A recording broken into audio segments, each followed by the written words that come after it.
Hello friends, সকলকে রত্নাস কিচেনে স্বাগত। আজকে বানাবো আমি এগ ম্যাগি। তো আমি কিভাবে বানাচ্ছি আশা করি আপনারা পুরো ভিডিওটা দেখবেন। আর কি কি ইনগ্রেডিয়েন্টস নিয়েছি সেটা বলে নিচ্ছি। নিয়েছি ম্যাগি, নিয়েছি ডিম, ম্যাগি মশলা, নিয়েছি পেঁয়াজ কুচি, এখানে গার্লিক সস, নিয়েছি কাঁচা লঙ্কা, নিয়েছি ক্যাপসিকাম, আর নিয়েছি সুইট কর্ন, আর নিয়েছি গোলমরিচের গুঁড়ো, আর সামান্য নুন। একটা কড়াই বসিয়ে দিয়েছি, দিয়ে দেবো জল, দিয়ে দেবো পেঁয়াজ কুচি। এখানে তেল আমি কোনো ইউজ করছি না, দিয়ে দিয়েছি পেঁয়াজ কুচি।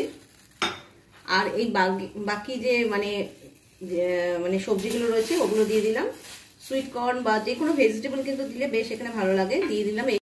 এগুলো মোটামুটি প্রায় সিদ্ধ হয়ে এসছে। এগুলো বেশি সিদ্ধ করলে কিন্তু ভালো লাগবে না। দিয়ে দিচ্ছি ম্যাগি মশলা। ম্যাগি মশলা সম্পূর্ণটাই দেবো।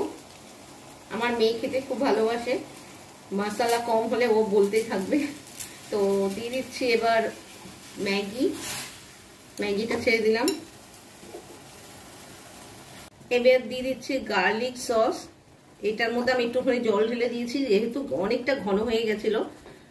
আর এটা আমার একটা প্রিয় সস, এটা দিয়ে আমি সমস্ত ধরনের এইরকম ধরনের রেসিপি আমি রান্না করে থাকি। তো ম্যাগিটা সিদ্ধ হতে আমি সময় দিতে হবে। ম্যাগিটা মোটামুটি হয়ে গেছে। এবার দিয়ে দিচ্ছি আমি এই ডিমটাকে এর মধ্যে ফাটিয়ে। যারা হেলথ নিয়ে ভাবনা চিন্তা করেন অবশ্যই কিন্তু এইভাবে কিন্তু করতে পারেন। এবার দিয়ে দেবো অল্প একটুখানি নুন, অল্প একটুখানি, যেহেতু নুনটা প্রয়োজন, যেহেতু ডিমের মধ্যে ওইভাবে আমি করিনি। এবার দিয়ে দেবো অল্প একটু গোলমরিচের গুঁড়ো, এটা কিন্তু বেশ ভালো লাগে এরকম ভাবে। তো এখন অল্প আঁচ করে দিয়েছি, তারপরে কিন্তু এটাকে নামিয়ে দেবো আরেকটুখানি সেদ্ধ হলে। রেডি হয়ে গেছে, এবার আমি পরিবেশন করে দেখাচ্ছি। কেমন লাগলো আমার এই রেসিপি? যদি ভালো লেগে থাকে অবশ্যই কিন্তু ট্রাই করবেন আর শেয়ার করে দেবেন। প্লিজ প্লিজ আত্মীয় স্বজন বন্ধু বান্ধব যার সঙ্গে পারেন না শেয়ার করে দেবেন প্লিজ আমার জন্য। আর যারা সাবস্ক্রাইব করছেন না সাবস্ক্রাইব করবেন। আর ভালো লাগলে রেসিপিটা অবশ্যই লাইক দিয়ে আমার সঙ্গে থাকবেন।